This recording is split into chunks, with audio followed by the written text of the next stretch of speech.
Coming up on episode 277 of Wheel Bearings, Nicole is back from her vacation. We've got the Toyota Tundra Hybrid, the Kia EV6 GT. Who is the Edsel to Tesla?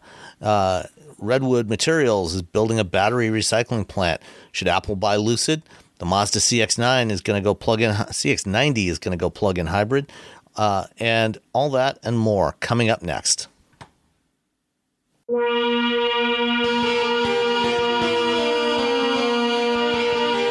This is Wheel Bearings episode 277. I am Sam Abu-Al-Samad from Guidehouse Insights.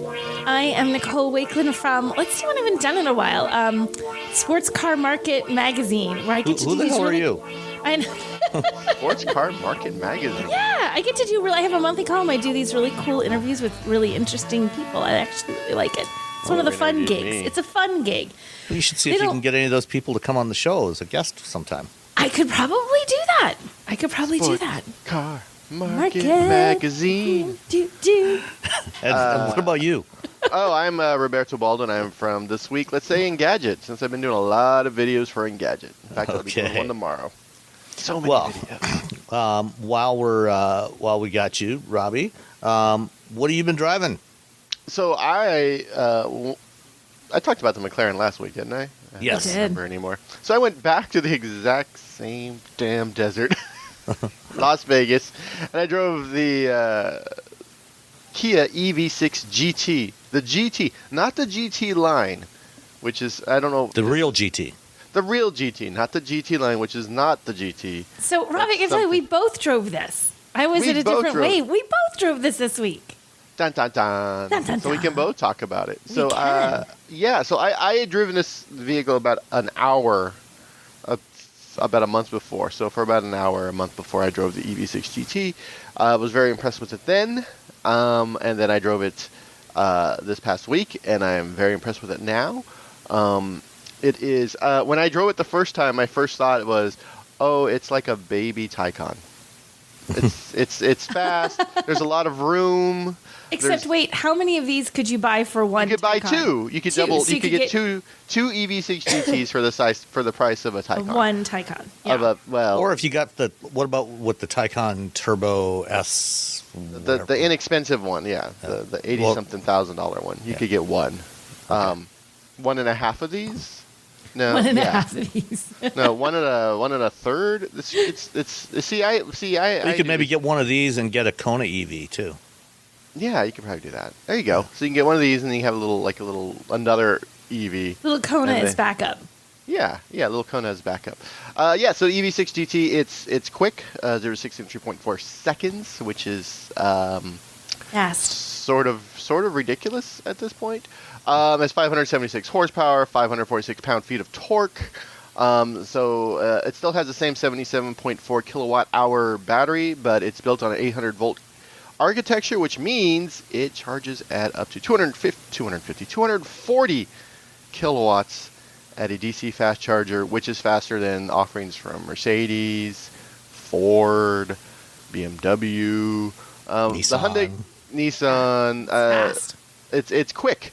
And that's sort of the big news when it comes to Hyundai is, well, besides the fact that the cars look cool, is that they charge really quickly, and I think that's the real issue is charging anxiety, because you're like, oh, I'm going to go across country, I don't want to sit for 45 minutes every time I stop, which I can understand that, but this is quicker.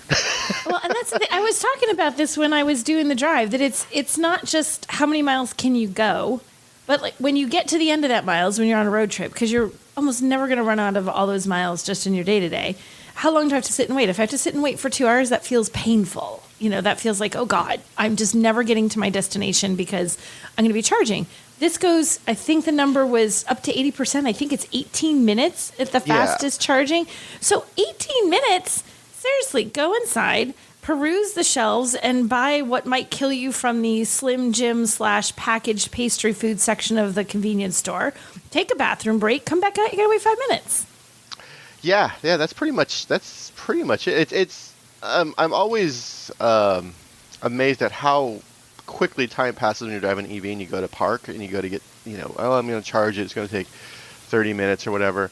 That time moves really, really quickly. And when it's 18 minutes, it's the bathroom break, buying some sort of processed meat stick. Mm-hmm. Yeah, the meat stick. Don't buy those things that just roll on the little grill endlessly, because those will actually kill you. You'll be stopping in about 20 minutes. You want something that has been thoroughly processed and vacuum wrapped, right? Right, because otherwise you're going to be stopping in 20 minutes later, and you're going to be stopping for a lot longer, and it will not be pleasant. And then you may have to be stopping like every 10 minutes after that. Every 10 minutes for the next 2 hours. Yeah. And in that case, it doesn't matter how quickly your car is charging. You're not going anywhere. On the other hand, if it can go 0 to 60 in 3.5 seconds, you can cover a lot of ground in that 10 minutes. That's true. In the brief time that you can drive before you need your next bathroom break. It's a top speed of 161 miles an hour in a Kia. I like to just keep pointing out because everyone's ignored the Stinger. And that's just which is a shame because the Stinger is a fantastic car. It's tragically ignored by the public. Everyone loves it. I finally had one like a few months ago, and I loved it. And I'm like, this is a really great car that no one. It's a coupe or not a coupe. It's a car. It's not an SUV. It's a sedan. It's a hatchback sedan. Yeah. It's a fastback, I guess. I don't even know anymore. Yeah. And you're right. Everybody ignores it, and it's a great car. And the thing I kept thinking, because part of this drive that we did, Robbie, we took it on this beautiful route through the Valley of Fire, and then we went to the Las Vegas Motor Speedway in our Kia. And we drove it around a track, and then we took it to the drag strip. Robbie, we took a Kia to the drag strip. And then I got to drift it, so I got to do that. It was just like all these things. And it has a drift mode. There's this fun like Mario, Capcom special code to get into drift mode. X, red, yellow, green, blue, X. You got to turn the car on. Left, you got to put it in left, park. right. Yeah. You got to hold down the parking brake button. And then you have to put your foot, and after that you hold that down for a little bit, and then not the parking brake. You hold down the traction control until that's completely off. Then you put your foot on the gas. You hold the gas all the way down. Then you pull both paddles, and you hold those. So you have the foot on the gas all the way down. You're holding the paddles all the way down. Then it goes into drift mode. And so then, super easy, super easy. And that considering how easy that thing goes into drifts, and how many times I was just getting it like just a 180. I kept pulling 180s instead of drifting. That's probably one of the things I'm like, you know what? Because the super elaborate weird thing you people have to do to go into launch mode, it was always just like people are just going, this is dumb. Drift mode, though, on the other hand, I'm totally fine with, to be honest, because people are going to, because they're idiots, they're going to try this on the regular road, and if you don't do that. You shouldn't do that. No, you should definitely not. They told us don't do that. Don't use drift mode on the regular road because it will. Because it throws all up to all the power that the vehicle is producing while you're in it is 100% in the back on the rear wheels, and as soon as you hit it, you turn it, you're sideways, and there should be. I mean, even if you know how to do this, you've done this 100 times, you should not be doing this on a public road. Because you need go to a track. You need a track. You need a track. You should never be doing any of this sort of stuff on public roads. Find a track day mode somewhere. Or any of the other fancy stuff. This is the stuff you do in a very large empty parking lot or a track, or an autocross course, things like that. Yeah. Although you don't really want to do it in an autocross because then you get penalty points for killing the cones. But you're going to hit all the cones if you put every cone. All the cones, like yum, yum, yum, eat them all up. It took me a while to get it, literally, because it's just so used to like having to talk the car into drifting, and you don't. You're like, can we drift? Whoops. Typically you're talking the car into drifting. With this, you're not. It's like, hey, you're like, oh gosh, whoa, hold on, let me try again. Well, no, let me figure. No.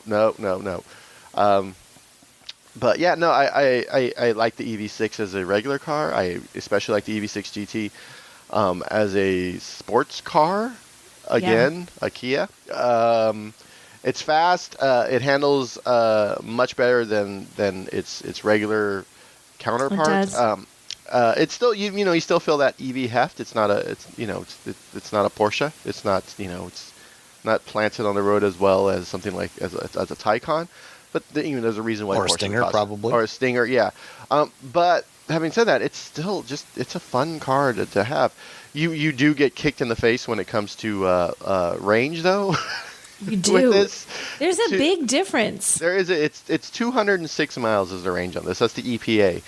If you get the regular rear-wheel drive long range EV6, you can do 310 miles.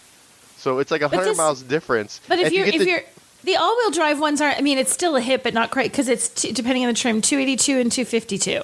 For all-wheel drive. So at least like if you're comparing all-wheel drives across the board, you could get a Kia EV6 with all-wheel drive for 282. But it wouldn't be fun. I mean, it wouldn't be as fun. It's not fun. It would not be as fun, and you aren't going to be able to do the drift. And it doesn't have the little glowy. It doesn't actually glow. It feels like it should. That neon green GT mode button on the steering wheel. It's like this day glow green. Like, hello, 1980, you're back. It's a really bright green.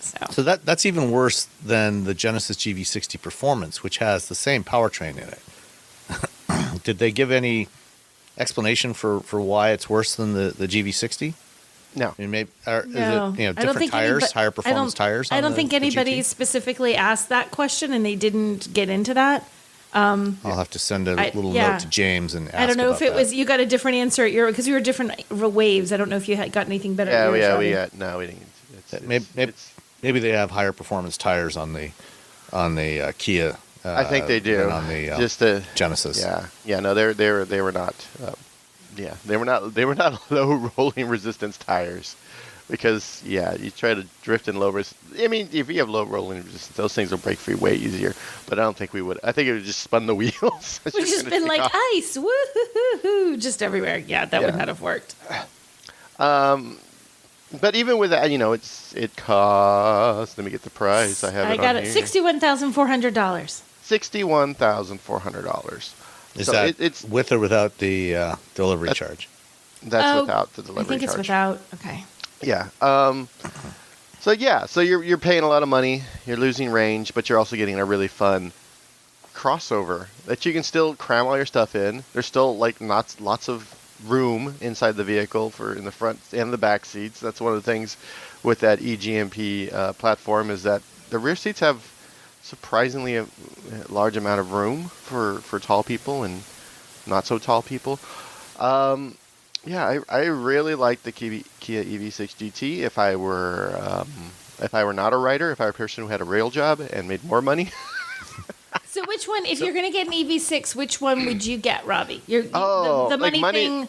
Oh, I would get the EV6 GT. Yeah. I would definitely get the EV6 GT just because I know it's a lot of power that you probably won't use all the time, but it's the same, but that's the same thing with that's any car. My BRZ, it's not that performance. I'm not using it all the time, but when I am, when I do, I'm going to the back. There's a lot of back roads around my house. I'm gonna go drive around in my car.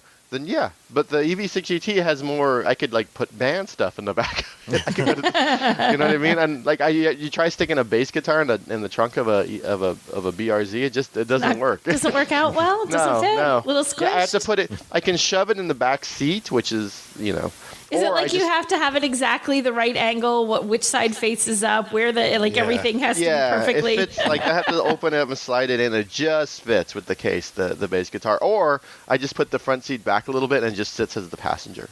So I just drive around with the passenger bass guitar. Regular guitar, I think will fit in the. No, I don't think that'll fit in the back either. Actually, now that I think about it, neither of my guitars will fit in the trunk of my BRZ. Aw, poor BRZ. Backpacks and bongos, though. So backpacks Robbie, and bongos. You were mentioning the rear seat room, and you're 6'3", 6'4"? 6'3". 6'3". So I was watching a video yesterday that Roman Micah put up on TFL EV, I think, and he published a walk-around video. It wasn't a drive impressions review, just the walk-around. And he sat in the back seat of the EV6 GT, and he's not as tall as you. I think he's 6 foot or 6'1". And he was complaining about headroom. And this, of course, gets to the classic problem of, even people who are the same height will not have the same I kind am of experience. all legs. Yeah, because it depends on your proportions. Yeah. And if you're all legs, you're gonna have more headroom in that same seat, versus but maybe a little bit less knee room. Whereas Roman had lots of knee room, so he must be more torso, like me, than you are. Yeah, and so, I'm 'cause all he was legs saying and his, arms. Yeah, his head was hitting the headliner. Like a squid. Yeah. No, I'm thinking of those. You know those things that the little men that they have outside of like a gas station, a little blow up Yeah, with they the get you arms. to buy the air guys. I'm the air guy, just flopping around. Look how long. You look just like him. My arms don't even fit into the camera. That's how long they are. I have a 36-inch inseam. Oof, Yeah. So that's some long legs.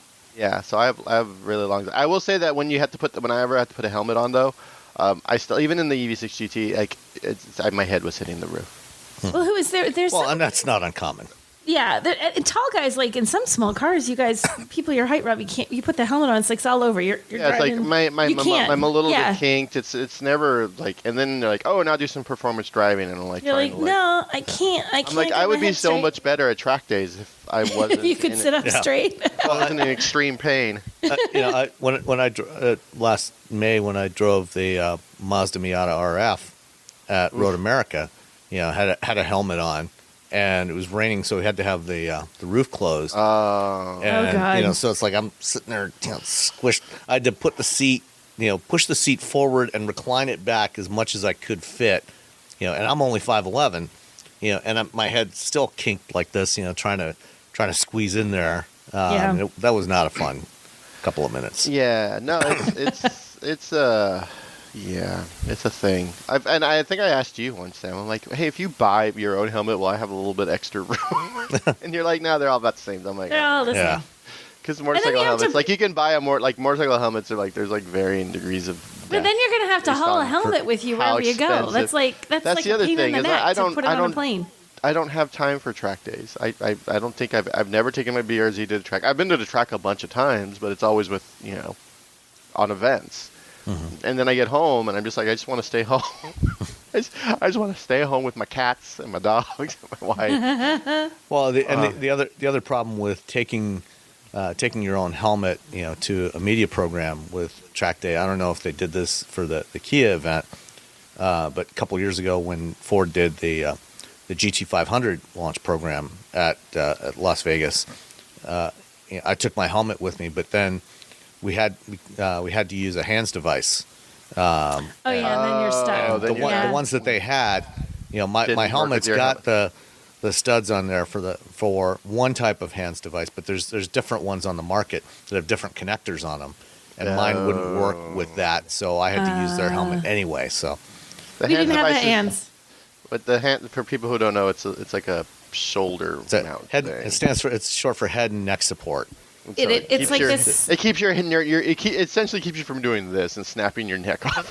Yeah, or But straight it's ahead. this really stiff thing. It's like I always think it's this hard plastic that fits like front and back, and you cannot look the least little bit left or right. You can't really look up or down, which is super hard to do because I know you're getting on a track and they'll tell you, okay, you're clear to go, but you still want to look over your right shoulder out of habit. It's like like forces you back. I find them You have to use so the mirrors and constricting. use your peripheral vision. Yeah, They're look, so tight. I hate wearing them. I always But- feel like I can't breathe. most driving is But look they where have you saved want a to go. lot of lives. Oh, no That's true. Over the last Yeah, 20 years, absolutely. since they were invented. But they're not comfy. Ugh. Yeah. Yeah, look where you want to go. Is you're like, okay, cool. Oh gosh, I can't look where I'm like, guys, don't look that far to the side. that's my. Anyway, EV6 GT. It's a great little car. I really enjoyed it. That 240. You know what? I wish the Ioniq 5. I like the look of the Ioniq 5 still better. I'm sure we're probably going to get an N of one of those. I think that's what they said they would, and I'm happy. Yeah, they have Yeah. said there's an Ioniq 5N coming. So then that'll come out, and then I'll just flip back to the Ioniq 5. So right now you're EV6 because there's a GT, No, but no, as soon no. as I'm the still, Ioniq 5, if of the EV6s, I would get the GT, but I would still get the Ioniq 5 because I like it the way it looks. you I like like the it. way It looks like a I video do like game. all the little. I was gonna say all the little squares, the little pixel kind of design all over it. It's cool. I like that about the Ioniq. Yeah. Although I thought personally, I would still take the Kia over the. I like the Ioniq a lot. Why but I would you do take the Kia? What makes you do I like the shape of it better. Okay. Yeah, see, that's that. I have some friends who walked outside and Ioniq 5 drove by, and I'm like, oh, isn't that cool? And they're like, no. And I'm like, what? They're like, you know which one's? They know which one's cool? The EV6. And I'm like, oh, well, it's the same car. They're like, we know, but we like it better. And I'm like, oh, so we're just it's the same argument, just for regular people. This is why you have 3 distinctly different variants of the same car. You have the Hyundai Ioniq, which is got one kind of design language to it. You have the EV6, which is essentially the same car, but with a different look to it. And some people like one or the other. And then you also have the Genesis GV60, which is distinct again, and more luxurious, more premium feeling than either of the other two. And if it's yellow, it looks like Pikachu. Yeah. Bonus. Pika. Pika. Pika Pika. Pika Pika. Yeah. So, all right, cool. Well, I can't wait to get one of these and try it out with my brand new Electrify America chargers that they just installed last week. Or week before. Ooh. That my local charging station has 6 chargers, and they've been over the last year they've gotten notoriously more unreliable, and so they ripped out 5 of the 6. That what they're doing is they're at each of the stations where they're doing these rip and replace. They're leaving the one charger that still has a CHAdeMO connector on it for Nissan Leaf drivers, and then they're replacing all of the others with brand new chargers. It's a new design. It looks different. It's got a bigger screen. I drove by it the other day. It didn't have an EV to plug in, but it looks like it should. The screen is much brighter. It looks like it should be much more usable in daylight, and can't wait to try those out. And previously we had 2 350s and then 4 150s, including the CHAdeMO one. Now the 5 new ones are all 350 kilowatt hyper-fast chargers. So now that I've seen the label and it says hyper-fast 350 kilowatt, I know that hyper is better than ultra, because the 150s are the ultras. Hyper is better than ultra. Okay. Hyper is better than hyper is better than ultra. Remember that, kids. And since now that they're all 350s at my local station, I don't have to worry about somebody taking up the one working 350 with a Chevy Bolt. With their Bolt. I get it. It's just that's it. You know what? I'm gonna go back for the Kia information. You had to go into the specs page, the spec sheet, in order to make sure it was 240. The charge rate. It's not on the site. It's not in the press release stuff. It's just like, you can go from 10% to 80% in however many minutes. They don't give you the number. You have to go into the spec sheet to find it. And I'm just like, just tell everybody what the number is. Right, and this is a problem, for manufacturers, and I don't necessarily blame consumers for using a faster charger than they need, because they don't know. A lot of times they don't know. Yeah. I think some people know. I think people who know probably try not to do that. But I think a lot of people, they just don't know that kind of detail. Like you said, Robbie, it's so hard to find it.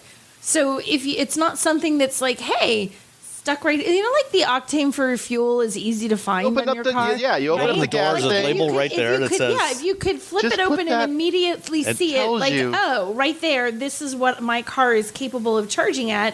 Then you would know, like, if it was right there. That. And at least with octane and gasoline, it doesn't matter if you put in 85 octane or 95 octane.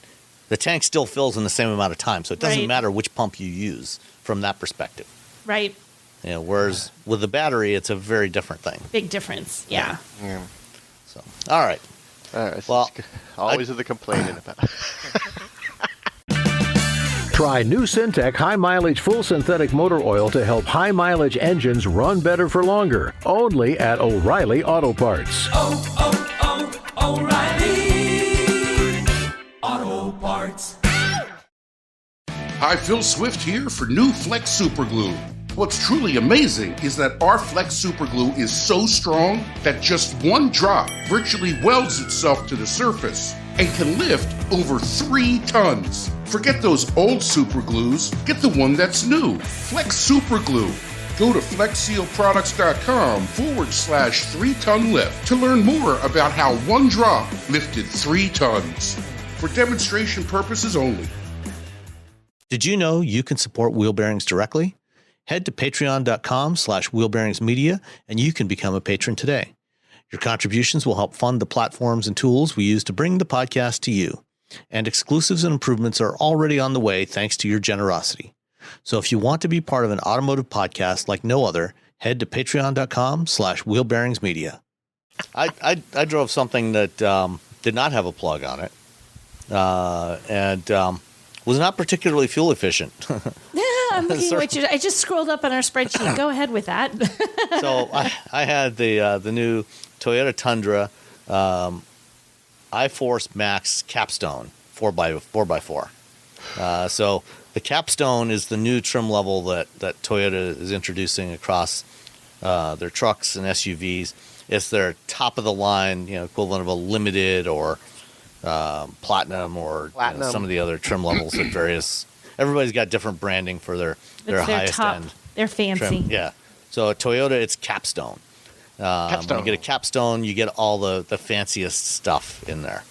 And for the new Tundra, there's only 2 powertrains available. It's all twin turbo V6 3.5 liters now, which, if that sounds vaguely familiar, is pretty much exactly the same configuration as the classic Ford EcoBoost V6 3.5 liter twin turbo, and it makes pretty close to the same power. Like depending on which configuration of a Ford you get, sometimes it's slightly more or slightly less power, and slightly more or slightly less torque than the Toyota. In the case of the Tundra that I had, it is so in the Tundra, because there's only the 2 configurations. The standard iForce twin turbo V6, 389 horsepower and 479 foot-pounds of torque, which is slightly less power, slightly more torque than the most common 400 horsepower version you find on the F-150. And for the iForce Max, which is the hybrid, you get 437 horsepower, 583 foot-pounds of torque, which is quite good, actually. And one of the interesting details, Toyota recommends 87 octane or higher, whereas Ford actually recommends, I think 91 octane, recommends premium gas. For so you're the person who gets to buy the middle gas. The middle gas. You are the middle gas. You are. Who buys the middle gas? It turns out Toyota Tundra, iForce, Capstone, Max, Super Truck buyers. Well, the 87 is regular. That's actually the low end, unless you're in Colorado where they have 85 octane for some reason. I don't know why, but 87 is in most of the country that's regular gas, and so Toyota just recommends regular, and that's probably why it has slightly less power than the Ford, because in the Ford you can use regular gas. It will just detune the engine a little bit. It'll back off on the spark advance and the timing and everything, and so you'll probably end up with about the same performance.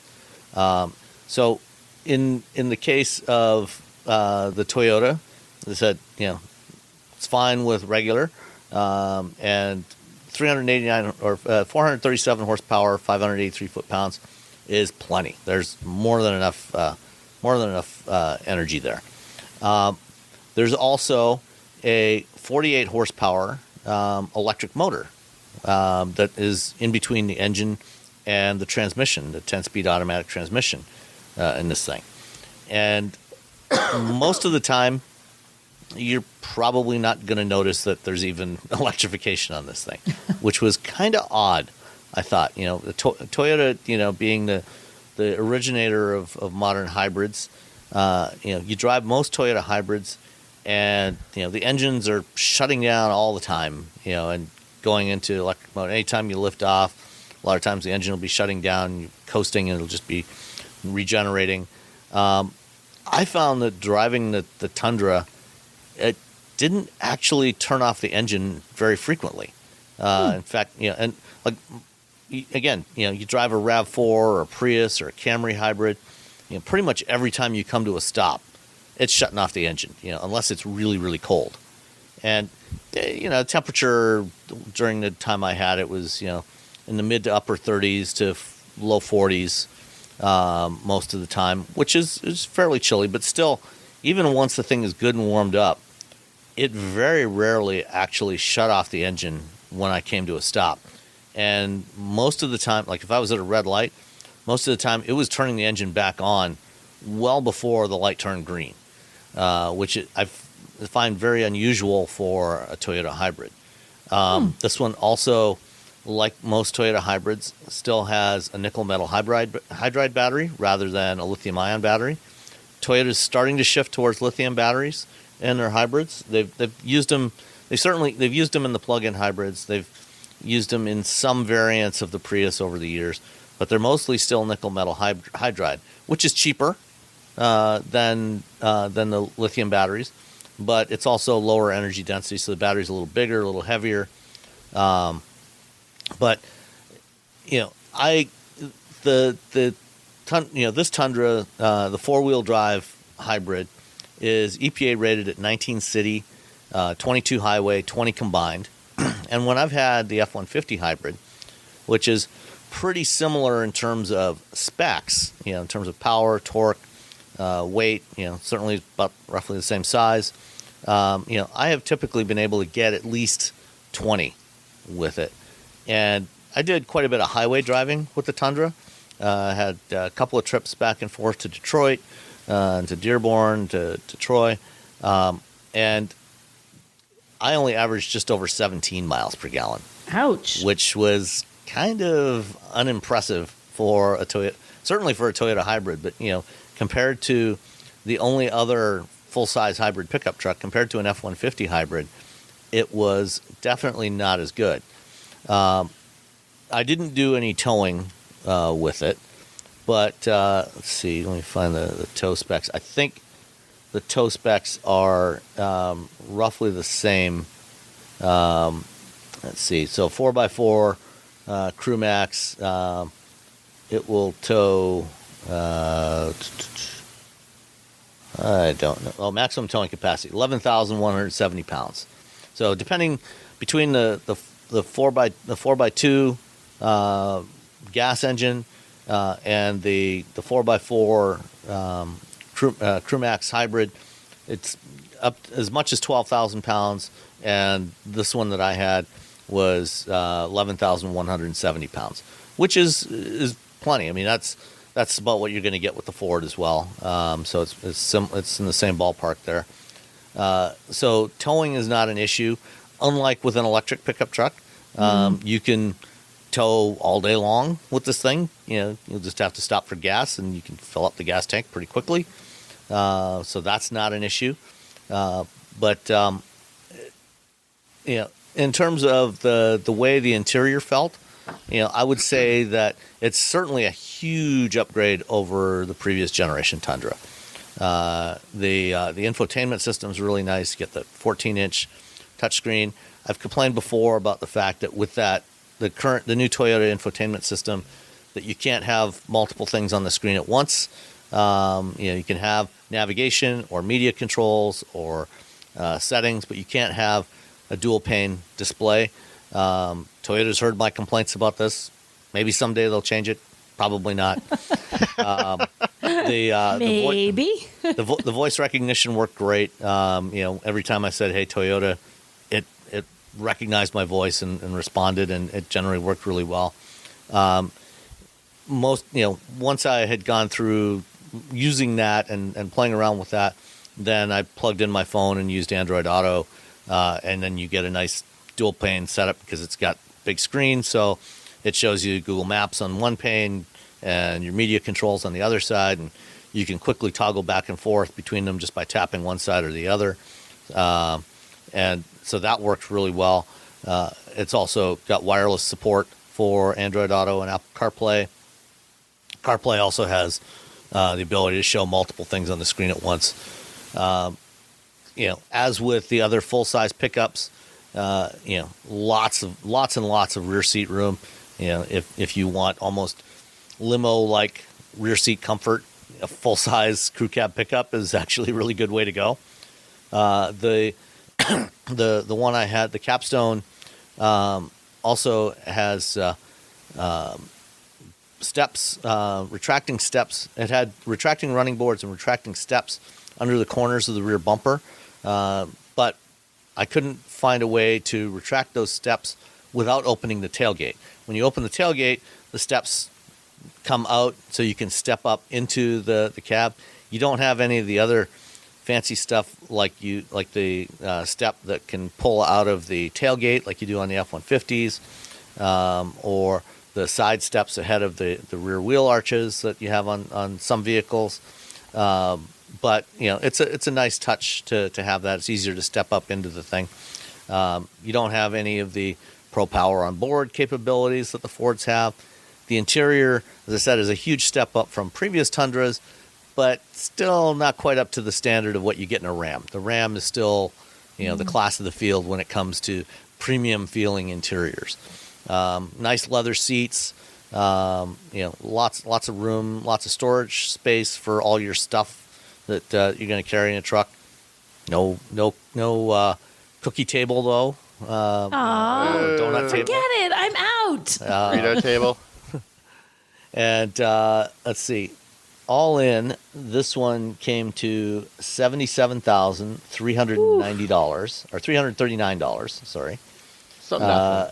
Any guesses on delivery charge? Okay, I'm picked on this later in this 1100. podcast by a person. 1100. I'm going with $1. Robbie wins again. It's a truck. It's a truck. So $1,695. Oh, I wasn't even They're close. following the really blew it the that pattern time. of all. But I still won, so that's all the that others. matters. You always win. I feel like at this point you just should throw out a number like 5,000. Throw me a bone, Robbie. Throw me a bone. But you can also get the Tundra. Let's see. Looks like the limited grade starts at $54,000. So these are a little pricey. They're definitely getting up there. Pricey. Yeah. But if you like a Toyota truck, a full size Toyota truck. Actually, that's just for the hybrid is the $54,000. You can also get the gas engine Tundras starting at $37,000. So that's in the ballpark with the same ballpark as where an F-150 Silverado or Ram 1500 is going to be. So that is this one was a 2022 Tundra hybrid. The 2023 is carryover. No changes yet. And if you like a big grill, Toyota's got you covered. Bam. All the grill in It's your got face. all the grill. All the grills. In your face. Just get a Maverick. Just get a Maverick. Hey, I'm not going to argue with that. For most people, a Maverick or a Santa Cruz is all the pickup truck you need. If you need something a little bigger, just get the Honda something or other. What's it called again? The Ridgeline? Ridgeline. Yeah, Yeah. get the Ridgeline. My wife, I think I've told the story before. We were looking for cars and they had the Ridgeline. My wife's like, "Is this electric?" I'm like, "No." She's like, Forget it. I'm out. Rumor has it that there will be an electric version of the new Tacoma, when it comes out next year. "Oh, that'd be nice." And I've been told by a source that the Tacoma will be revealed in the spring, around April-ish. And Soon. I'll be on vacation. yeah. Where are you going to be vacationing? I'm not sure yet. Okay. Somewhere west. Because from what I Somewhere understand west. about where it's You're going not to be going to go revealed, east? it would be a very nice vacation spot too. Oh, We'll is talk it? about that Wait. later. Oh, well, shoot. That sounds like somewhere I'll actually be. All right. I Anyway, don't want to work on my let's- vacation. Let's move on. So earlier this week, Ford had they finally revived their annual holiday reception. This is something that certainly here in Detroit, automakers have up until 2019 were doing every year. They would invite all the local media and analysts out for just casual, spend some time with the executives, have eat some shrimp, eat some sushi, eat whatever you want, have some drinks, and some casual conversation with the executives and the PR teams. And so Ford had their reception again for the first time this year since 2019. Jim Farley was there. Also had some good conversations with some other folks. Oh, cool. But one of the interesting things that Jim talked about is he threw out this idea of, well, we started off with which was the more important vehicle to Ford, the Model T or the Model A? In the early part, the early 20th century. And while the T certainly, sold in huge numbers and was the first car to really be accessible to the masses, especially as they kept cutting the price year after year after year as they made the production process more efficient. By the middle 1910s, by 1914, 15, 16, it was already starting to get kind of old. It was a very basic car that was, like extremely simple. It was easy for anybody to fix. Nothing fancy on there. But by that time, by the middle of the 1910s, it was already being superseded by products from other manufacturers that were getting close to the same price, but significantly more sophisticated, like the first Chevrolets and Dodges and various other cars. And Farley's argument was that the Model A ultimately was more important to Ford in terms of making sure that Ford was a company that's still around today in the 21st century. And Henry Ford wanted to keep the Model T going in perpetuity. He just wanted to keep cutting the cost out of the Model T and said, that's all the car that people need. They don't need anything more than that. But of course, as we know, people are not rational when it comes to buying vehicles. They want what they want. And, and it was Edsel Ford, Henry's son, that really pushed through the Model A and got the Model A built and into production. And if it hadn't been for Edsel and the Model A, Ford almost certainly would have been bankrupt by 1920. Mm-hmm. It was well on its way there, despite selling countless numbers of Model Ts. And so Farley's telling this story, and he said, "Does Tesla need an Edsel Ford? Not Edsel the car, but Edsel Ford." No one needs an Edsel the car. And if so, who is Tesla's Edsel? Because so what? So you're saying someone to say you need to. What would the Tesla? What would Edsel? What's the next generation of Tesla? So the guy who says next gen, let's bring it. They don't. Well, that's the thing. I read this article for TechCrunch. I don't know, like 6 months. I don't know. Time doesn't make any sense anymore. But I read, essentially, the article was that Tesla needs a Tim Cook. Tesla needs somebody to take over, to run the to move Tesla forward, to take over as an adult and run that company. And now I guess now investors are saying that essentially, because of the drop in price. I think there's a point where you have somebody who runs a company who pushes the company to this point, and then they just sort of like, I don't want to say stagnate, but they're not. Yeah, it's a sort of. I mean, the Tesla lineup is pretty stagnant, to be honest. I mean, you got rumors of a new Model 3 coming out. Yeah, and the 3 and the Y. And then there's a Semi, which is, I don't know why they're getting into that, because Daimler essentially owns that market. Good luck trying to figure that out. You sold a couple of them to Pepsi. Good for you. That's great PR for everybody involved, but it's not a long-term strategy. Yeah, I think there's, and to be honest, I think Elon Musk is bored with Tesla. I think he's there because he has to be, because he knows that he's tightly intertwined with that company, and his fortune is tightly intertwined with that company as well. I think there needs to be a point where he says, okay, this is a person who's going to be my successor, and he has to make sure that everyone understands that. And who that person is, no clue. It's because you have to be someone who can placate Musk while also moving things forward. You have to be someone who's going to be able to talk Musk into allowing them to run the company, and B,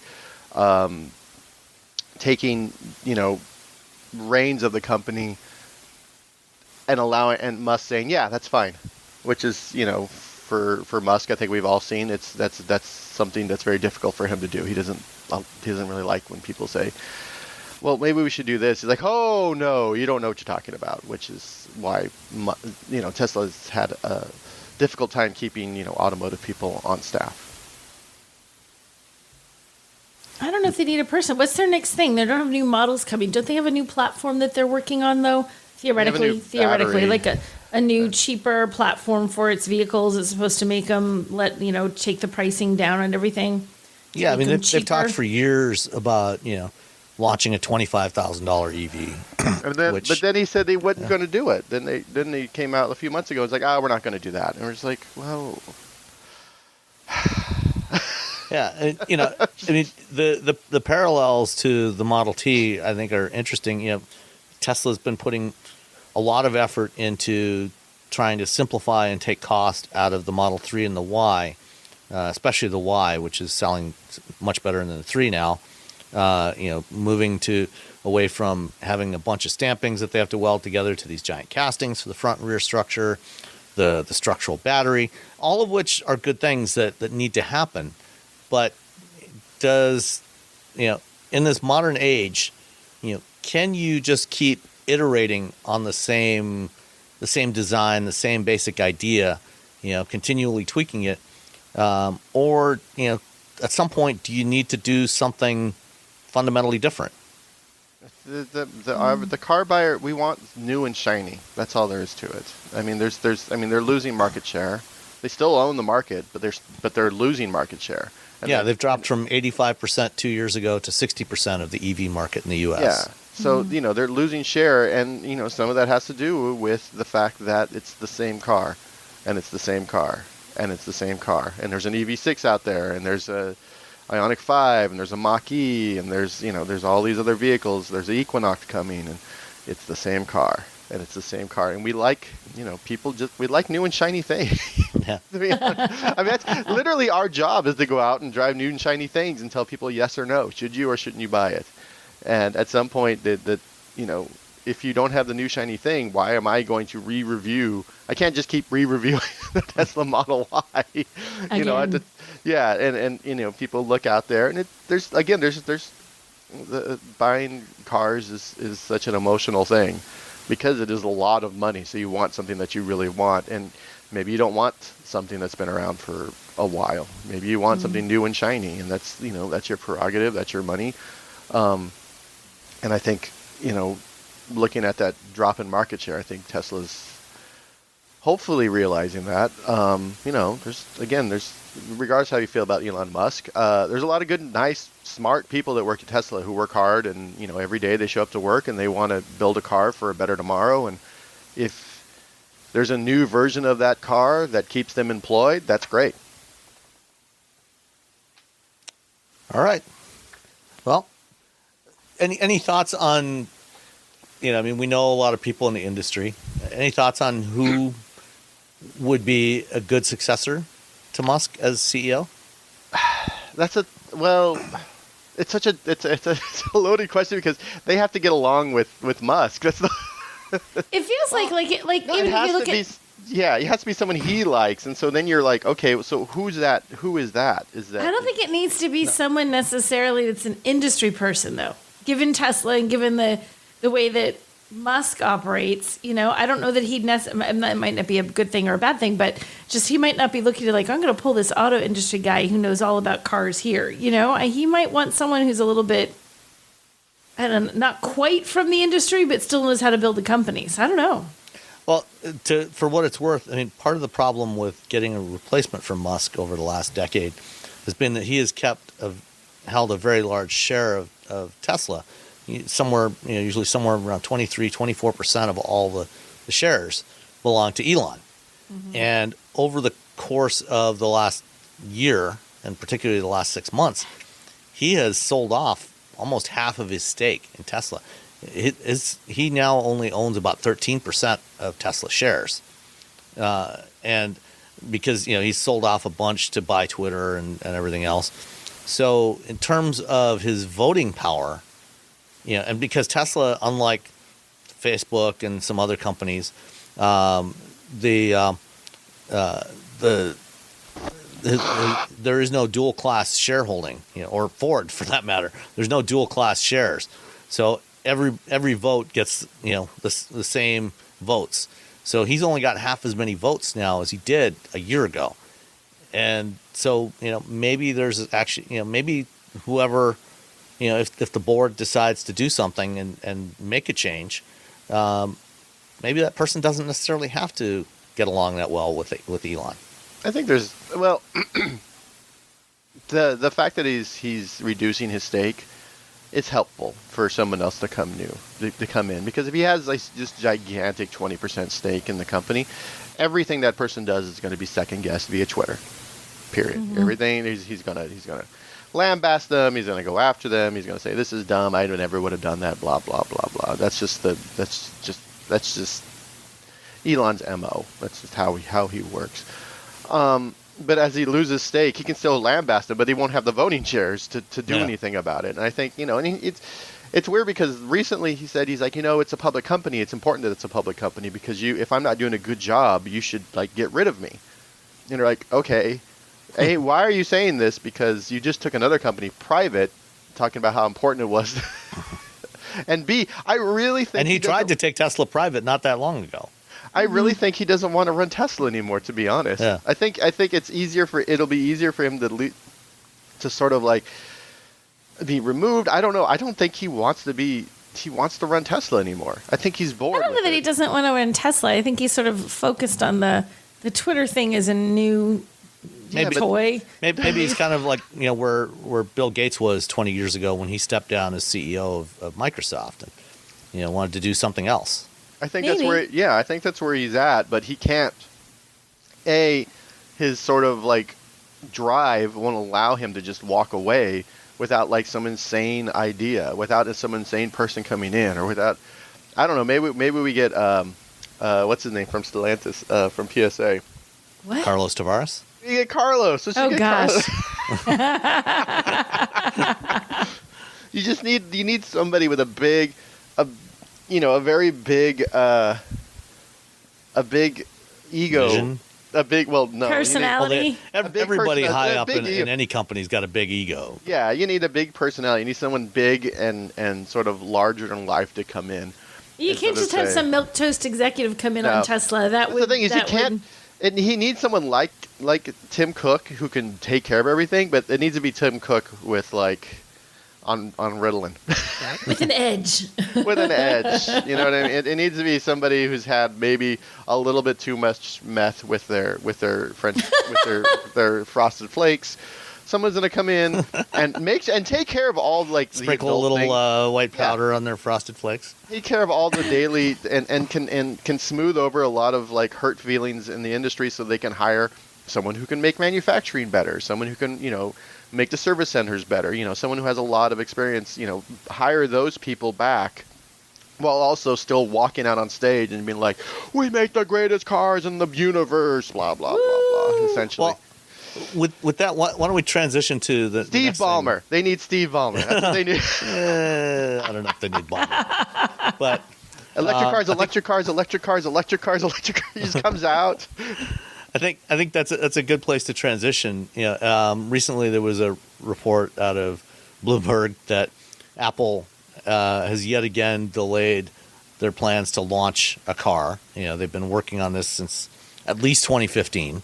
100 years. And supposedly they wanted to.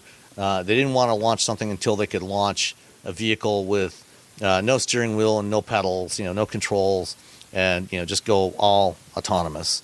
And now they've come to the realization that that's not going to be realistic anytime soon. soon. And thinking about that, if Apple really wants to get into the car business, instead of spending these billions of dollars that they've spent over the last 8 years, shouldn't they maybe just buy Lucid? Lucid, it has the sensors on it already. They all show up with LiDAR. They all have radar. They all have cameras. They have They're a car. high end. They have a car. They have a factory. They have a factory. They build stuff. Apple employees working at Lucid, or former Apple employees. And especially the biggest problem that Lucid has had over the past year since they actually started production has been supply chain. Getting the parts that they need to build enough cars to deliver them to the customers that have ordered them. And who has been better at handling supply chain over the last 25 years than Apple and Tim Cook? Yeah. They got a factory. They got everything. It's turnkey. Yeah. You come in, you buy a Lucid, you get... Boom, you got a car. Boom, you got a car. You let the people who are doing it continue to do their job. You know, maybe make a super white one that looks like an iPod from, wherever. I was literally just trying to find that. Oh, there it is. That original image of the little Apple car. The tiny little, it was like this little bubble. It looked like it was smiling at you. It was a teeniest little thing. Do you remember that? That's one of many renderings that people have created over the years. That's the one. No, there was one they were taking people out for drives or something. And no, that was Google. Apple never did is that. it Google? Is that what I'm Google. thinking? The little it was the Firefly. It's the Google one I'm thinking. It's not Apple. Yeah. Apple said nothing. They don't even have that cute little car. For a company like Apple that likes to sell premium products that are really nicely designed, nicely built, the Lucid Air, and I mean, it's even got the right name for Apple. I mean, Apple's got iPad Airs and MacBook Airs. It's like it's a marriage just destined to happen. Yeah, I mean, the Lucid Air seems, like it. If I didn't know that it was Derek Jenkins, it seems like something that would have been designed for Apple. It seems like the perfect fit. And, last time I checked a couple days ago, Lucid's market cap was only about $13 billion. So, I mean, Apple could easily buy that for pocket change. Nothing. Not a problem. How much money does Apple have in the bank? I'm just looking up Apple Money Bank. I think it's about $70 billion now because they've been doing a lot of stock buybacks. Robbie, it's $1 bajillion. Yeah, they have a lot of. They're doing okay. Apple, we're doing okay. Yeah, they have the cash. They can handle it. But the question is, should they do it? Should they just give up on their own thing, or maybe scale back their own thing? Focus on the software, and just buy Lucid and fix their supply chain problems and be done with it. I don't understand. I don't know how the software is going to help them. To be honest, I mean, we have Android Automotive, so that's and everyone's already. They should have done that maybe, and then what?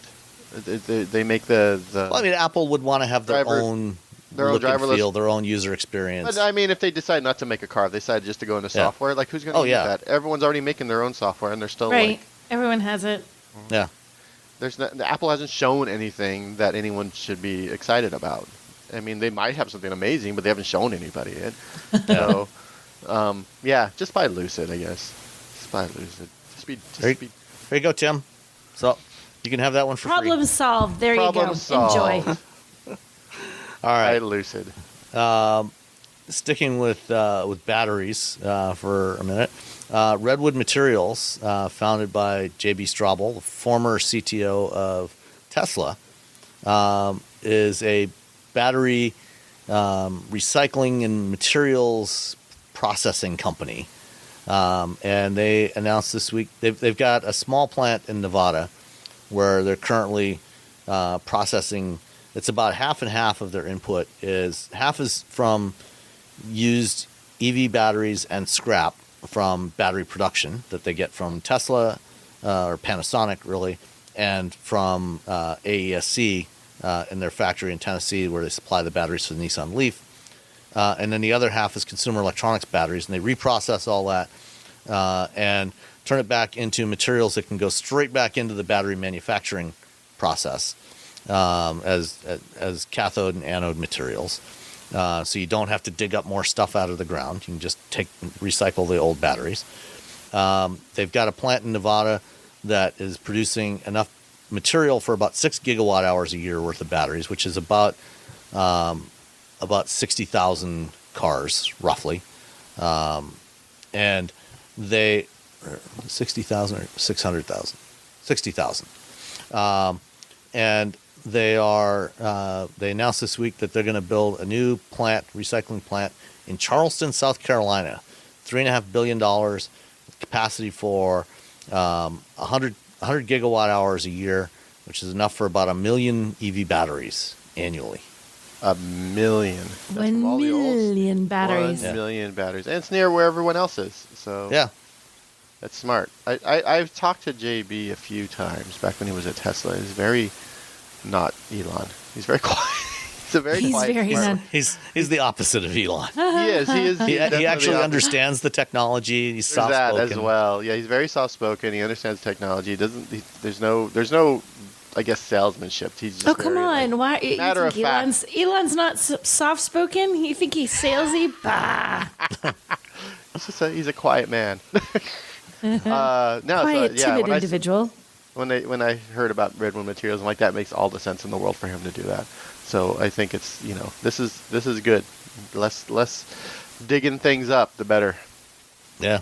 That's a technical term in the mining industry. That was Digging one of the things ways up. that they got it through. We will make sure there's less digging things up. Well, heck, let's give them the permits. Yeah. Let's be digging things. Takes fewer up. permits to build a recycling factory than it does to Build a factory, dig yeah. a hole in the ground. Mm-hmm.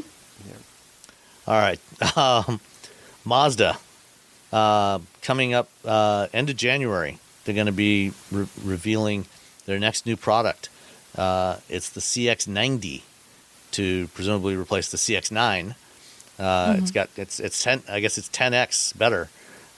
It's going to be their first product in North America with their new inline 6-cylinder gas engine. But it's also going to be available as a plug-in hybrid, their first North American plug-in hybrid. This is going to be a big 3-row crossover. Any thoughts? People do love a third row. He'll be happy. Everybody loves. I mean, what I would like, as long as it drives like a Mazda, Yeah, if you've got inline 6, it should be nice. Oh, Yeah. It's supposedly going to be performance oriented. According to that's the sort of- press release, it says so. That's- Responsive performance and driving dynamics that define Mazda vehicles. So Yeah. says the PR. So No, that'll be great. I mean, I think it's a good idea. I think it'll be good for them.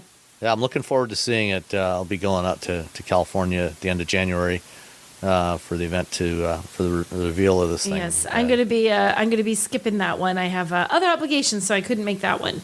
Okay.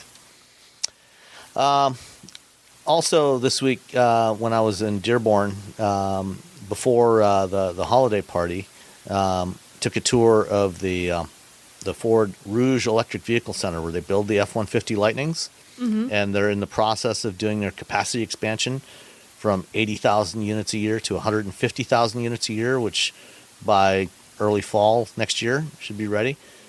Basically, what they've done is the building, they've added on a big section at one end of the building, a big section at the other end of the building, and once they got the walls up, then they knocked out the walls at either end of the original building. Oof. And they're going to stretch out the assembly line, put more stations in there so they can build twice as many trucks.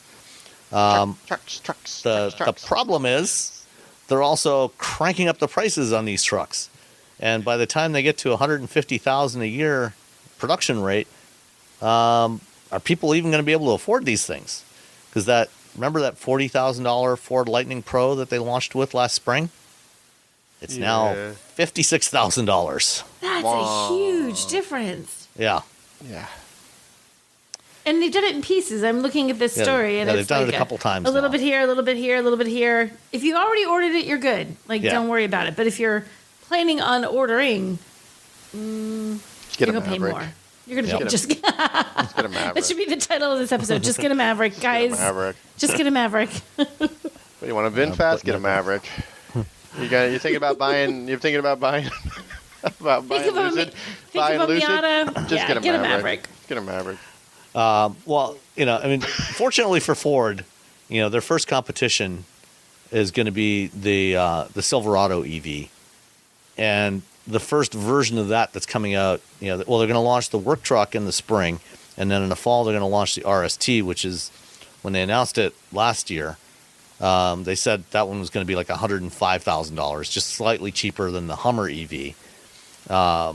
So, at $56,000, the Lightning still seems like kind of a bargain. We'll see how Ram prices out the Ram 1500 EV, which is going to be debuting as a concept at CES in a couple of weeks. It's not like the Lightning is overpriced at 58. It just was like it was a steal at its original price. Right. You know, and it was like, whoa, this is so cool. People can actually afford this. And it's like, oh, now it's well, okay, now you got to spend $56,000 on your truck. And that's for a version that only has 240 miles of range. Right. This is our most like baby version of the Lightning. If you want the extended range Pro, that's going to be another 10 grand on top of that. Yeah. So now you're into the mid 60s. So it's not like I don't feel like it's overpriced. I just felt like it before it was almost like a no brainer before, and that was such an affordable number for a truck. Yeah. Now, 56,000, it's not like it's outrageous, but suddenly like, okay, you got to plan for that a little more. You know, that's a big increase in the price. This is sad. All right. And then finally, VinFast, which we've talked about before. Looks like, when they promised you that it was going to be here by the end of the year, they were right. Well, they promised me October, November, December. So they made the December. It was just whoever said December, you win. Yeah. It's like the Price is Right thing. You win December, whichever person told me that at VinFast. Woohoo! The question is, like what we just talked about with the F-150, the base price of this thing, if you want to buy it with the battery, if you don't want to do the battery subscription, which is ridiculous, the VF8, which is ridiculous, City Edition, is starting at $55,000 with only 180 miles of range. See, you're just kicking yourself in the face with this. It's 108. The U.S. market does not want anything under 200 miles. 180 miles of range for $55,000. And that's from a 90 kilowatt hour battery pack. So it's inefficient and it's expensive. 90 kilowatt. That's oh my gosh. That's the same size as the extended range battery in the Mach-E. Yeah, and this is a vehicle that looks like it's probably maybe slightly smaller than that. They say it's about CRV size, Honda CRV size. Yeah, that feels about right. Pretty close to the same size, I guess. Yeah. But 180 miles of range for $55,000, or you will have the option of paying only $42,000 up front, and then paying $170 a month to lease the battery. Which it's so outrageous. It's a bad deal. I did the math a while back. I'll be really curious to see if they release the breakdown of who does the battery lease versus who's I'm just going to buy this car. Like, I don't know why the numbers, like you said, Robbie, do not make sense for the leasing option. Like, they don't. They have so much money. The Vin Group. The Vin Group has so much money. U.S. buyers do not want anything under 200 miles. Period. I mean, they want 250. Right. And to come into the market with a big SUV, or not big SUV, but a crossover SUV, whatever you want to call it, and say, oh, it only has 180 miles, which really means 150 because you're not charging it up to 100%. Right. And saying, hey, can we have $55,000 for this? And then everyone just looks at you and says, but there's all these other cars that have more range for the same or less money. You can get... Yeah, I mean, for $55,000, you can get a really nice Kia EV6, with all-wheel drive. Yeah, 252 miles. It's tough. I said this from the beginning. I feel like things were rushed so much with this, and even that, it's like, you guys, we can give it to him right now with 180 miles. Whoa. What do we have to do to bring it over 200? Like, take a deep breath and figure out what they want in the U.S. Slow down. I don't know. Maybe it's going to be like this unbelievable, like, smashing success, and everybody's going to be driving a VinFast tomorrow, but I won't. Or maybe it'll be more like when Daewoo launched in the U.S. market. Yeah, I have my fears for it, and it's you have to have a good first impression. That's all there is to it. I mean, the Hyundai Excel was a trash car, and people but it was dirt cheap. It was dirt cheap, but also people are still thinking about the Hyundai Excel when they think about Hyundai. And and I was talking to someone about this the other day. They were saying how good Hyundai and Kia are now compared to what they were once upon a time.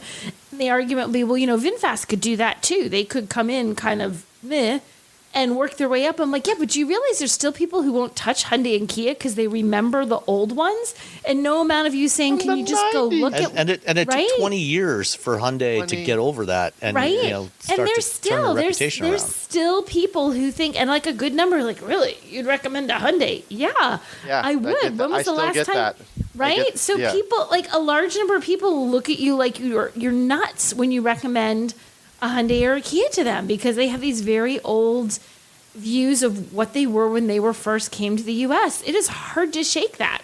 That's why I worry that VinFast isn't going to be able to shake that when there's so many good options. There's so many longer range, better pricing that make them a better value. That first impression sticks so hard, especially with cars. It's just They do.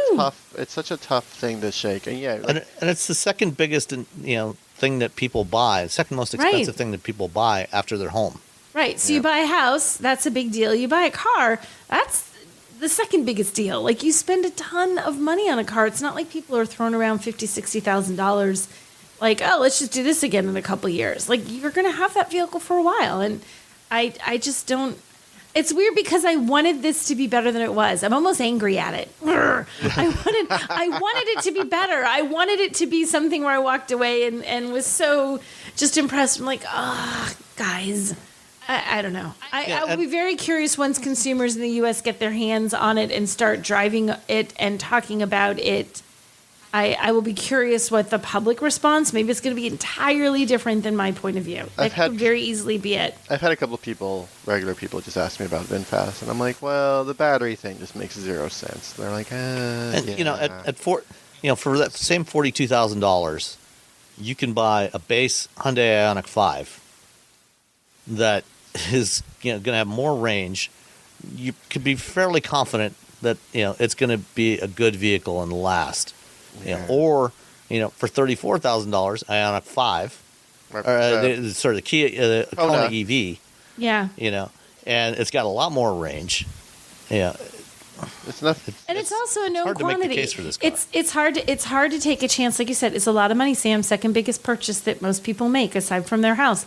So when you buy a Hyundai or a Kia, these better, I think, vehicles than what VinFast is offering for pricing and all these different reasons, you're pretty sure that Hyundai and Kia aren't going anywhere tomorrow, and they've been here for a long time. And there's a certain okay, I feel like this is a brand that people know, right? It's not like Hyundai and Kia, like who are they? People know them. Or you can get this car from an automaker that is completely new to the United States that no one really knows anything about, that you've only heard of if really you're paying attention to the EV space as a consumer, right? Most people haven't heard of VinFast, and take a chance and spend more money for less and do that. Yeah. I mean, it took a long time for Tesla to get where it is, and they had they had the model, they had the Roadster, which is sort of like, okay, we have this thing. The Model S, it took, they didn't sell a lot of them, but they had to use that in order to get people to buy the Model 3. And the Model S was, when it came out, it was a great car. It was a great EV. You were like, oh my gosh, this is, it's great fun, range. great range. Yep. It looks nice. It's nice to drive. All the things that you wanted from a car that happened to be an EV. And so it made sense for people like, well, now they have the Model 3, I'm going to buy this. Or now they have the Model Y. Yeah, you got to come big. Go big or go home, VinFast. So We could all be proven wrong in another couple of months. Once we get a chance to spend more time with this thing. once we get more than 10 minutes behind the wheel, or however much time y'all got, 30 seconds. I got about 12 minutes, Robbie. So don't underestimate my experience here with this vehicle. Yeah, so there's that. So you drove slow to maximize your time. Get the most out of I you. did. I drove really slow. Also, if I drove a normal speed, it would have been 4 Extend minutes. that range so you get that. All right. Let's answer a few listener questions. And just a reminder that we're migrating away from the Twitter presence. There's reasons. Yeah. Well, there is a Mastodon account now for wheel bearings. It's Wheel Bearings Cast at federated.press. If you want to follow us on Mastodon. You can also just follow Wheel Bearings Media. I set up the site for the WordPress site with an ActivityPub plugin, so you can follow that if you're on Mastodon. And you can send us emails at feedback@wheelbearings.media, or just use the contact us link on the site. It goes to the same place. And let's hit a couple of questions here. First up from Stephen Kimmel. This came in yesterday. It was an article yesterday in the Wall Street Journal by Christopher Mims. That today's Wall Street Journal has an article that suggests EV makers should change strategy and start introducing lighter models with smaller batteries with lower range, roughly 150 miles, but importantly, with faster battery charging rates and total times of 15 minutes. The author argues this would offer the market cheaper, more efficient EVs. Consumers would be more likely to adopt because of affordability and reduced consideration of range anxiety as the primary spec for model comparison. If you ran an EV company, would you pursue this option as part of your long-term strategy? Are any manufacturers heading this way? I would not pursue that. I was looking at the wrong thing. There we go. It's cheap. It's logical, but it's not the U.S. The U.S. buying public does not think logically. That's the thing. Or we'd all be driving many SEs, to be completely honest. I mean, in other parts of the world, in China, in Europe, in Japan, they certainly do that. There are cars. It makes a lot of sense. To be honest, one of the best-selling cars in China is the Wuling Mini, made by one of GM's ventures over there. It's dirt cheap. I think it has a range of about 80 or 90 miles. Sells like hotcakes over there. There are certainly cars that fit this spec now. I mean, the Nissan Leaf, the base Nissan Leaf, I think it's now down to like $28,000 or $29,000. Has a range of 150 miles, and nobody buys it. Of course, it doesn't charge. It won't charge in 15 minutes. But the problem is for American consumers, especially, they have this irrational need to. We buy for the edge case. Yeah, to buy for the edge case rather than what they actually use on a daily basis. Yeah, although that 150 logically it's going to cover almost everyone every day for how much they drive. Doesn't matter how quickly it'll charge. If it's only 150, let's say you're getting 125 out of that, people are going to freak out and think, "Oh my God, I need more than that." Yep. Even if they only need more than that, once every 6 months, they still don't want to have to deal with it for that once every 6 months when they do need more than that. And what we have already here sort of proves that people don't. Yeah, people buy them, but not in any kind of volume. Yeah. They just don't. It's not our market. It's not our. Yeah, it's just not our attitude in the U.S. Better or worse, it's just not how we're doing it. Yeah, I mean, I love a Mini SE. I think it's probably one of the funnest EVs out there. It's probably the best Mini really right now. But and they sell a good share of them, but it's definitely not anything that's it's a blip. It's great for Mini, but it's a blip in the general Exactly. Yeah. So I mean, logically, Stephen, your argument makes perfect sense. But unfortunately, the market is not logical. Consumers are not logical, and until we have 150 mile EVs with 350 kilowatt charging, and we've got 350 kilowatt chargers everywhere. Until it's as easy to find one of those as it is to find a gas station. You can go to a corner in a city or in town and find a gas station on all four corners. Until you can do that with chargers, and maybe by 2030, with all the new chargers that are going in, they're being funded by the infrastructure bill. Maybe this will happen, but right now we're not there. I think it's going to take a while I think it needs people to have their second or third generation EV, their second or third EV when they realize, you know what, I'm going to, and automakers have actually, Volkswagen, I think Volkswagen's talked about this with me. I think a couple other automakers, I can't remember who, have talked about like, in the future, do you think people will be happier with less battery? They're like, yeah, once they figure it out, because less battery means, a smaller battery means it's going to be less expensive. Why am I paying all this extra money for this giant battery for all the range that I don't need? But that's not going to happen right now. Yeah, you're right, Robbie. If someone's second EV or third EV, when they know how to live with them and they're more comfortable with them, but you figure you think about how quickly people buy cars, you're talking a ways before most people are going to be on their second or third EV, and enough people on their second or third EV to understand enough to go, yeah, sure, I'm fine with 100 miles, 120 miles. Yeah. So, All right. Next up is Jake Robb, and he sent us a fairly long email, and I'm not going to read the whole thing. The first couple paragraphs are chiding. Okay, you know what, Jake Robb? I'm pointing my finger at the screen in anger. Jake, I did the right thing this week, and I still got Scrooged on the stupid destination charge. So, but at least you're. It's a panicky moment. I'm like, what did Robbie do? What did he say? Oh my God, which way do I go? I get it. I'm never going to be on a game show. So, tack with you, Jake Robb. Jake. I do my best. I might panic on occasion. Jake is trying to help you with your. He's not. He's horrible, man. I hate him. He picked We on love me. you, Jake. We love all I our love you, listeners. Jake. He picked on the fact that I am terrible at it and I do exactly the wrong thing every time. Just in terms of strategy, I'm fully aware. I panic half the time in deciding what I'm going to say. If anything, I should be angry with Jake because he's trying to help you. Yeah, that's So, true. I Jake, should what like are him you more. I doing? know you're trying to help, Jake. I'm just a little bitter. So now that we've consumed all the time we would have spent by not reading the first couple paragraphs of the email, dive into the question. I've been listening since back in the Autoblog days. Lost you for a while until Casey List guested on wheel bearings, but then went back and caught all the episodes I'd missed. Thank you for that, Jake. I started supporting on Patreon as soon as I heard it was a thing, and I'm still looking to join the Discord soon. Woohoo! Our family has a 2018 Buick Regal Tour X Essence. Nice. Fabulous car. Love that car. When we sought out and bought our recommendation on your recommendation some years ago, it's really fantastic. Well, I'm glad it worked out for you. It's also our second rebadged Opel.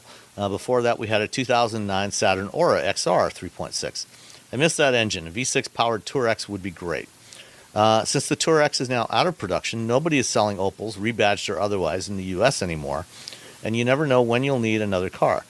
I'm always on the lookout for potential replacements. I've had some great fortune in the job market in the last couple of years, so I can spend quite a bit, but my wife and I are really picky. To be specific, we like wagons. Therein lies the problem. Not that we consider wagons a problem, but that's the challenge. Let's put it Yes, that way. very Yeah. few of them. We don't like to be high up on the road. Our Tour X has a 40-20-40 split rear seat, which means our girls 4 and 8 can sit in the back in their car seat and booster respectively, and in the middle can still be down to accommodate our skis. All 4 of us are avid skiers. I'd really like my next car to be electric and to have nothing to do with any unhinged billionaires. In the wagon space, there's the Taycan Sport Turismo and Cross Turismo, and there's the EV6. I think I'd love the Taycan, but I worry that we'd be underwhelmed by the EV6 for the money, based largely on Monroe Live's take. Do either of these have a 40-20-40 split seat or a pass-through?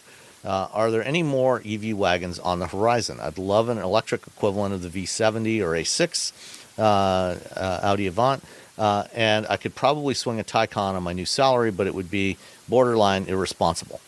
Speaking of irresponsible, I kind of love the Lucid Air. I can't tell if it has any sort of pass-through we could use. I heard somewhere, maybe you guys said that Lucid, that it handles like a Lotus, which is BS, of course. But how much? How much BS? How much? Yes. You can always say you love it when you get to drive it, but I don't think you've shared any actual driving impressions outside of its acceleration. What's it like? What can you compare it to? How does it stack up compared to, say, a CTS-V Blackwing? Love the show. Okay, I'll compare it to the Lucid to something. I like the Lucid because I think it's more refined in terms of the ride and handling than the CTS-V Blackwing. I just think it's a better looking interior. It's more modern. It feels like a higher end car. The Cadillac has that flashy kind of, I think they're a little craft looking almost sometimes. It gets so flashy. The Lucid feels very much more like a refined luxury in terms of look and in terms of ride. I think it's a more refined ride. I think it's a little more well-mannered. It's not... The Cadillacs just don't have that refinement. And Lucid, I mean, like you said, the acceleration is out of this world if you want to do that. But just in everyday driving, I think it's got very crisp, very controlled handling that make it a better daily driver, especially if you're taking it like on a road trip or something. I think it's a better daily driver. Yeah. So there's your comparison a little bit more for Lucid. Hopefully that helps. Add in, gentlemen. Yeah, what you said. I think it handles very well for its size and what it's doing. But it's also very comfortable. I was really impressed with the performance when I had it driving it around, and the Grand Touring performance and how well it handled the corners while also giving you a really nice ride. I will say that on Wednesday I'm getting the Touring. Ooh. The regular, the second least expensive vehicle. So not the pure, Yeah. but the Touring. So I'm getting the Touring on the 21st. So what's that make? Oh, I guess we probably won't be doing things on Christmas. Anyway, but the next podcast. I'm not planning on it, Robbie. The next podcast, I should be able to answer. I'll look in the back for the split, and I can give you what the drive impressions are for the something that's not going to cost you $150,000. So that'll. And I'm just looking at the photo of the trunk from my last drive in the Lucid, and it does have a pass-through from the trunk. So it's not a 60/40, a 60/20/40, but it is. It has a there is little hole. pass-through. Yeah, so you can shove your skis through there. Yeah. So that is good. Ski hole. And thankfully, modern skis are not 3 meters long anymore. So you should have no problem at all fitting the skis through there. As for the EV6, Did Doug not like the EV6? no, he was referring to Sandy Monroe. Sorry. Not liking the EV6, Underwhelmed by and the EV6 for the money. I disagree with Sandy on this one. I disagree with Sandy on a lot of stuff, but particularly Right. on the EV6, I think he's just wrong. No, I think the EV6 is fantastic, and I would highly recommend that one as well. I don't think it doesn't have a 3-way split. Back, rear. Let's see. I don't think it does. It I agree does. too. I think it's a great, like you said, you'd be underwhelmed for the money. It's not as fancy and as something like a Porsche. Of course, you're paying what you're paying way the heck more for, but I feel like it has a really good looking interior. I feel like it's a more upscale interior. It is not luxury car level, absolutely not, but it definitely, I don't find it tragically horrible or anything. It's nice, especially having just driven the GT. It felt like a nice little performance sports car. It was. I like the EV6. I wouldn't not Just recommend the regular that. one. If Yeah, you get like the the rear-wheel I guess you want the all-wheel drive so you don't have to put chains on your car when you go up to the mountains. But 250 you something can- miles. If you want the GT, you can get more. You can get Right. fewer I miles. would- but And you can get the GT is only all-wheel drive. The rest of them offer all-wheel drive. Yeah. If you want it, you can get it. I like that. I don't know. I disagree as well. I would not take that off the list. I think that's a great car. yeah, give it a go drive. Yeah, go drive it. Go I know drive it's it. tough right now because if you go to any Kia Hyundai site, they're like, hey, we don't have a lot. But I keep seeing them all over the place. They're like, oh, we don't have a They lot. sell them as fast as they Yeah. arrive. Yeah, they're selling. As soon as they yeah. roll off the truck, they're gone. Someone's- Go find someone who has one and drive it for 5 minutes. Yeah. Good luck. As far as other stuff coming, I'm sure there will be. I wouldn't be surprised if there is perhaps an i5 touring coming, a BMW i5 touring. The new 5 Series is coming next year, and there will be an electric variant of that, and that's out there.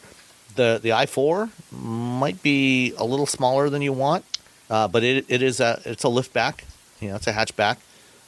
So it's not quite a wagon, but it's there. But if there's an i5 touring, that might be a good option for you. Yeah. I would be shocked if we don't see an electric Volvo V60 in the next couple of years. There's certainly going to be the XC. Will they bring it here, it'll though? probably be the EX60. Hopefully they will. I mean, more and more EVs coming here. Bring it here. Yeah. Oh, yeah. And I'm guessing we will see more, in this form factor, or at least in something akin to the EV6 kind of form factor, where it's It's a wagon. it's it's a a trick. wagon. They call it a crossover, but it's a wagon. It's a low Yeah. riding crossover rather than You sit pretty low in you the EV6. Yeah. Compared to which is one of the reasons why I actually prefer it over Yeah, the other. Hyundai. So I would definitely take a look at the EV6. And I agree with what you said, Nicole, about the Lucid versus the Cadillac. It definitely has a more refined feel to it. It's a fantastic car. Yeah. That's another one that's worth getting your hands on and checking it out and driving it a little bit just to just to see that. I know it's so, like you said, Sam, it's so hard to get your hands on anything to give it a test drive, but try to get, where you're talking about like planning, oh gosh, I suddenly need a car. Well, try to drive them where you don't need them yet, so you at least have a little idea what they're like before you get stuck in a spot where you have to pick one and you can't necessarily test drive it. Yeah. One more question from Jim Heaton. Are there any hatchbacks in Southeast Michigan on the lot, generally available at MSRP or below? Oh. Not having any luck finding inventory. No. Latest failure was trying to find a Bolt. We would be perfectly happy with a BEV, plug-in hybrid, fuel cell, or ICE vehicle, but ideally it would be small in size and to park in downtown Ann Arbor, and a hatchback for utility. So all poor Jim wants is like, I just want a hatchback. I don't care what it is. Is there one anywhere? I'll take whatever you've got. Are there no Golfs? GTI is probably going to be. You might find a GTI on a VW dealership, maybe. Look up markups.org. So that's going to help you figure out where you're going to find a car that's you're not going to get reamed when it comes to the markups. So go to markups.org. So that should help you find one at MSRP or below, hopefully. And then from that, good luck. Yeah. Buying a car, man, it's the worst time to buy a car. It's Yeah, tough. maybe the closest to what you're looking for, if you can't find although you probably won't find one in Michigan, is the Hyundai Kona EV. Oh, yeah. Let's see. I don't think Hyundai sells the Accent hatchback anymore in the U.S. Let's see. Kia. Does Kia sell the Rio hatchback anymore? I think it's just Yeah. sedan, isn't it? You might find like a Chevy Sonic somewhere still in inventory somewhere, but I doubt it. They're probably all gone. Bolt. It's just hard. Yeah, Bolt or Hyundai Ioniq or Hyundai Kona EV are probably the best options for you. Oh, Toyota Corolla hatchback. Oh, is another one. There you go. Oh, they do still Rio hatchback. There is a Rio. I just double checked. Oh, okay. There's a Rio 5-door. So yeah, try Kia. Try the Kona if you can find an EV, or also the Honda Civic is available as a hatchback. Doesn't really look much like a hatchback. It looks pretty much the same profile as the sedan now, but it doesn't. It's not a 3-box design. So the Honda Civic is a fantastic car. So yeah, definitely take a look at the Civic or the Toyota Corolla hatchback as well. Those are probably about your only options, in a smallish hatchback anymore at this stage.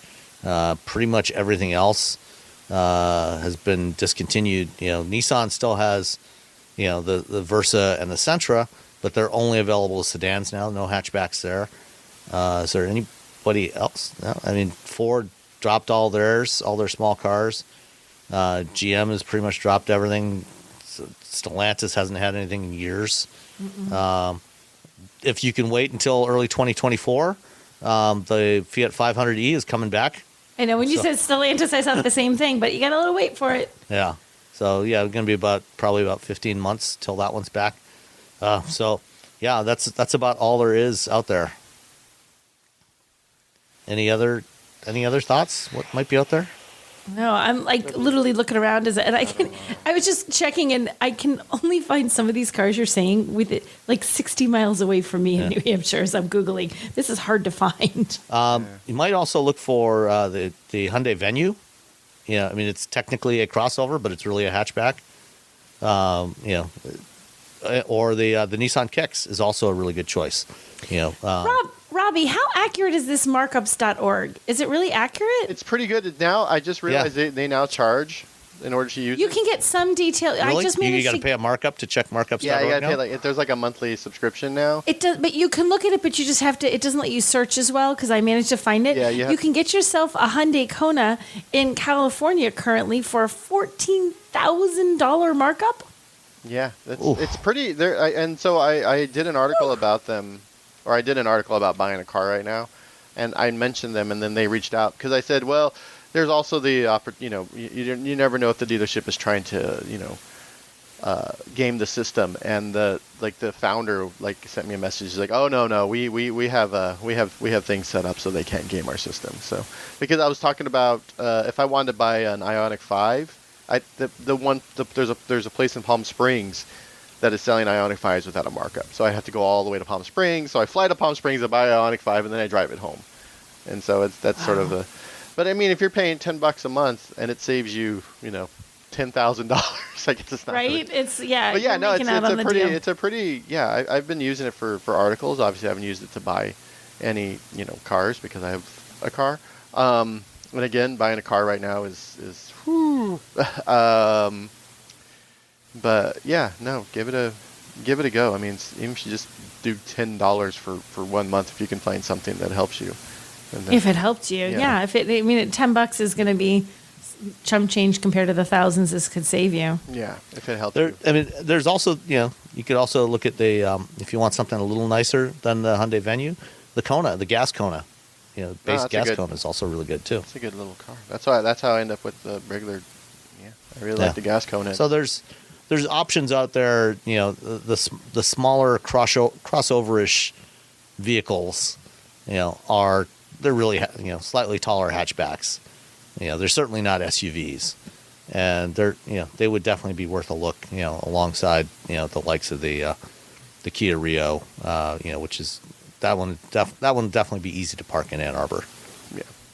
They're selling a Venza in Illinois with a $20,000 markup. I'm stuck on this markup site. This is like a rabbit hole for me. What have you done? $20,000. Okay, go ahead. Yeah. I am listening. No, I'm just looking at this. Yeah. No. Wow. Yeah. All right. Well, that's it for this week. as Nicole falls down the markups.org rabbit hole. Oh my gosh, this is bazonkers. How about a RAV4 Prime for $20,000 markup? Yeah, no, it's ridiculous. Oh my God. I'm horrified. Okay, I'm back. I'm shutting this down. On the plus side, though, used car prices have been coming down in recent months. It's true. So you might also want to consider something, newish used. Might be a better way to go than trying to do that. A few-year-old used car. There's probably more options in something, that is a true hatchback. Mm-hmm. If you can find something, 3 or 4 years old, and it might be more affordable, might be less chance of a ridiculous markup on it. Yeah. Hopefully. Yeah. Yeah. All right. Thanks, everybody. All right. Talk to you next time. Bye, guys. Bye. When you download the Kroger app, you have easy access to savings every day. Shop weekly sales and get personalized coupons to get the most value out of every trip, every time, whether you shop in-store or online. Download the Kroger app now to save big. Kroger, fresh for everyone. Must have a digital account to redeem offers. Restrictions may apply. See site for details. Save big on your favorites with the Buy 5 or More, Save $1 each sale. Simply buy 5 or more participating items and save $1 each with your card. Kroger, fresh for everyone.